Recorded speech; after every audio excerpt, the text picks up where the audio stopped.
What up, it's Marcus with Dynasty Football Dads. We have a DeAndre Swift. Hey, Monday Night Football will be coming up here today. So we have DeAndre Swift jersey. All you have to do is be a Patreon supporter. You can literally just donate $1 to the team here, and it would just help support us get these videos out and everything like that. It helps me with motivation to keep doing these too.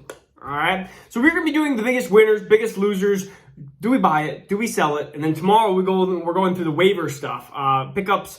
And then we'll be going through some deeper pickups too, because I know a lot of leagues are competitive and we want to see some of these deeper ads. So the first winner, Mr. Derrick Henry himself, 47.7 points in PPR.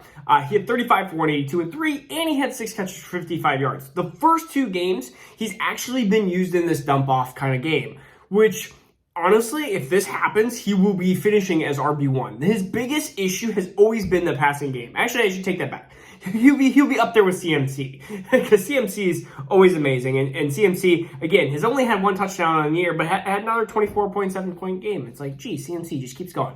But anyways, so Derrick Henry, this is a huge sign of he is a buy now candidate for this year in redraft. If we're talking about Dynasty, I don't think that he is a buy. I do think that you're going to have a year. This is going to be the year, and then you're going to start seeing a drop off just with his age and with analytics that show that after about the 27-year-old age that this is going to be the year, and it's going to start going downhill.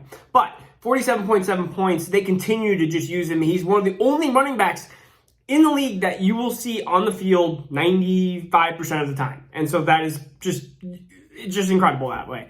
Cooper Kupp, 9 for 163 and 2. Can I talk? And 2 touchdowns, 36.8. And I think honestly, you just look at Kupp as being the alpha there. Robert Woods still had an okay game. You're going to have better games by Robert Woods. This is just an offense that you want a lot of. I still want more Higbee, even though he did not do well. I want Robert Woods. I want Cooper Kupp. Matthew Stafford is going to be a low-end QB1 at the end of the year.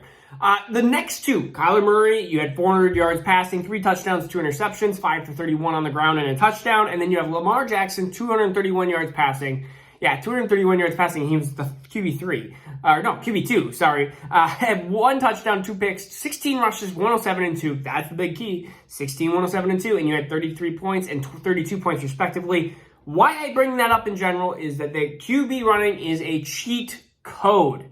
It really is. In our leagues, we actually do 20 yards passing just to try to nuke down some of the rushing. But still, then you get Kyler Murray, who has 400 passing yards, and that's 20 points just in passing. Lamar Jackson would have a little bit less value, but in general, if you have a passing quarterback, I think Josh Allen's going to have better days because he's still a running quarterback, but primarily running quarterbacks. Jalen Hurts, Lamar Jackson, and Kyler Murray, as long as they are starting and on the field and they didn't get hurt, which is a big if at times, they are going to be top 6 fantasy quarterbacks for the entire year usually. I mean, you have probably half of them right there. I mean, Jalen Hurts is going to be a really good quarterback just in fantasy. It doesn't matter if he's good in actual NFL, which he's been decent in the NFL, but I mean, they run so much. It just is such a cheat code. The next guy is Tyler Lockett. Wow, that was some thunder if you heard that. 8 for 178 and a touchdown, 31.8 points. Tyler Lockett is a good sell now candidate. Why? Because DK Metcalf hasn't performed the way you wanted yet, and I think you're going to have some of these Tyler Lockett games. You had it last year. I had Calvin Ridley and Tyler Lockett. I felt like I was on top of the world. I had the 2 top wide receivers. And then Tyler Lockett just dwindled off. So I feel like Tyler Lockett has these really, really boom games, and then he's going to have these bust games. And right now, I haven't seen Tyler Lockett perform consistently throughout an entire year. And I just don't think it's going to happen. So this is a good sell now candidate. Of course, I call him Timmy, because it's fun to say Timmy. But Tom Brady, 276 and 5 touchdowns. We saw this kind of with Jameis with low yards and high touchdowns. I'm going to see this probably being down. I think Tom Brady, 8 touchdowns in the first 2 games is awesome. I mean, he had basically another game of almost 30 points. You're just not going to have these games all the time. I think that Tom Brady is going to have he's going to regress back down to his mean a little bit. I'm not going to see 30-point games constantly. I could see him hitting some of these 20-point games and stuff. So determine what his value is. I had bought him a ton in redraft just because I thought he was a top 6-7 quarterback. But do I think he's the number 1 quarterback in fantasy? No. So right now, he's pretty close to that. Probably right behind Mr. Kyler Murray. And then we have Terry McLaurin, which was the Thursday night. We talked about that, 11, 107, and touchdown. I think that is going to be one of his better games on the year, just because you're going to have Taylor Heineke, which is going to be super inconsistent. And we saw how inconsistent Taylor Heineke was and can be. And so Cortland Sutton, this is a buy now candidate because 9 for 159. And if you did not buy already, he missed a couple plays that he could have had close to 200 yards receiving. He is the alpha there at Denver. I mean, no Jerry Jeudy. This is clearly Sutton's offense, and I could see a huge year out of him. CMC was the next one. I don't even think we really need to talk about CMC. Mike Evans, 5 for 75 and 2. This is a classic Mike Evans line. You're going to have some of these games. You're going to have some of these games where he's 5 for 39, 5 for 50. So if you can withstand the booms and busts, it's okay with Mike Evans. And then Rondale Moore, 7 for 114 and a touchdown. I do think he is the clear number 2 there. He did have a wide open busted play. But with Rondale Moore, I mean, he had like a 70-yard touchdown. It was just ridiculous. But with Rondale Moore, he has speed. He has some shiftiness. They're going to be using him all sorts around the offense. So PPR leagues, he's going to be more valuable than standard leagues. But I mean, you're going to be talking about a wide receiver that you're going to look at the year and you're going to be like, wow, wide receiver 24. I think he's like 17 now. So 24. And you're going to be like, wow, he actually had he had some of these games of 7 for 114. Then you're going to have some of these games like the week 1, which was Christian Kirk show. So, and you're going to maybe have a game 1, probably a game of AJ Green show. But, I mean, AJ Green, droppable. Other guys, you got Derek Carr had a really good week. Gronk, 4 touchdowns in 2 weeks. You're not going to have 32 touchdowns in the year. If I could sell Gronk right now, I am, because let's just say he gets a touchdown next week and you're like, oh my goodness, he's amazing. It's like he just can't keep up this pace. These are this is probably 2 of his best games all the entire year. So, Gronk, slow down on Gronk. He's not going to have 20 touchdowns this year. I say that, and then we're going to go 5 months in advance, and all of a sudden we're going to be talking about how Gronk had 20 touchdowns and broke the tight end record. But I don't think so. I really doubt it. But so Gronk is a sell. Losers, Tyreek Hill, 314, 5.9 yards. It was Kelsey, it was Pringle, it was Robinson, it was a little bit of everybody besides Tyreek Hill. Tyreek Hill has very few games like this. I'm not selling at any point. Prescott, 237, 0 touchdowns, 1 pick, 7.48 points. Chargers defense just looked pretty good. That whole game was kind of disappointing. In reality, we thought that was going to be a high-scoring game. It just wasn't. I'm not selling Prescott. Kamara, 8 rushes for 5 yards, 4 catches for 25 yards, 7 points. Not too concerning for me still, because Kamara is amazing. I think they need to they'll figure out the game plan. Sean Payton knows how to figure out that game plan. This is very rare for Kamara, but I could see them definitely rebounding. Same with Jonathan Taylor, 15 for 51. I'm not selling this, but I do understand that he is going to be a little bit down because Carson Wentz is probably not going to be a quarterback there. If these ankle sprains, which you have 4 ligaments in the majority of your ankle, and so I think, who knows what. He has ankle sprains. Determine how many ankle sprains. It's like, what in the world does he have going on? He's just, even if he comes back healthy, he might fall apart. So Taylor, he's more of like an RB2 instead of that top 5 upside, which is kind of disappointing. But hey, you know what? You could easily see them just trying to run everything through Jonathan Taylor. He only had 15 touches.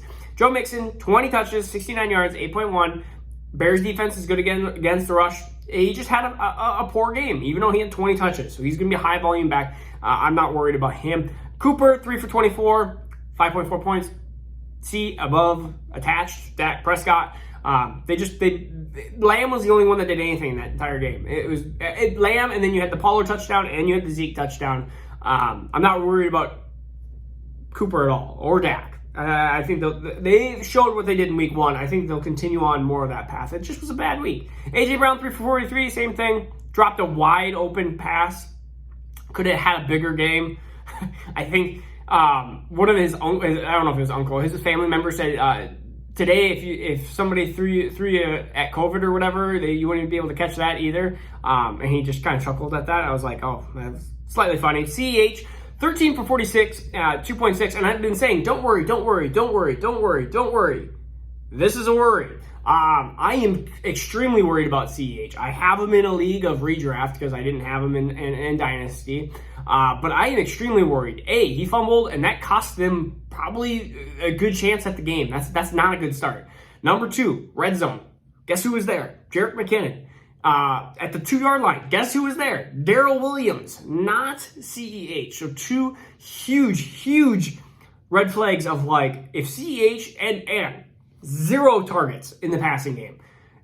I understand Pat Mahomes is amazing, but he just doesn't use him like he uses him like Damian Williams. Use CEH like Damian Williams. Use him in the passing game. Dumps off, screens. They just don't do that. They are not doing that, and they haven't done that in the 18 games that CEH has been a Kansas City Chief. I know he's been injured a couple of those games, but this is a huge worry. This is a huge worry. 13 touches for your running back 1 and none through the air. Now, if you told me, oh, he had 8 rushes, but he had 7 targets, I would have been like, wow, like he got to lead a lot of targets. Like, they didn't rush the ball a lot against the Ravens. I can see that. But 0 targets is a huge concern. I mean, this might be a good try to sell point. The next one, worry. Yeah, this is another worry. 13 for 55, and this is Miles Sanders. Kenneth Gainwell is a problem. He is taking some of the volume in the rushing and receiving game, and Kenneth Gainwell looks good. When you look at the eye test, Kenneth Gainwell looks well. Like, he looks like a better Boston Scott. That's why it's Boston Scott. That's not on the field. But Kenneth Gainwell looks to be somewhat of a problem for Miles Sanders, and so you're going to have that limited upside. And if you're going to have these games of Miles Sanders, 6.9 points in PPR, and that's with 3, and let's see, he had 1 catch for 4 yards then? Yeah, 1 catch for 4 yards. I was trying to do the math in my head. That's a big worry for me. I see Miles Sanders limited upside. And so I have some of these guys in redraft, and I'm starting to go, okay, I am really worried that these guys are just not going to perform the way I need to. And then the next one, Saquon Barkley, 8.9. He's the only one I'm really not worried about, and that's because he's still trying to figure himself out after the ACL injury. It takes time to get into the groove of things. Washington's defense is a good defense. And he still, he had 13 for, what was I say, 57? He had a 41-yard run or whatever, 45-yard run, whatever run it was.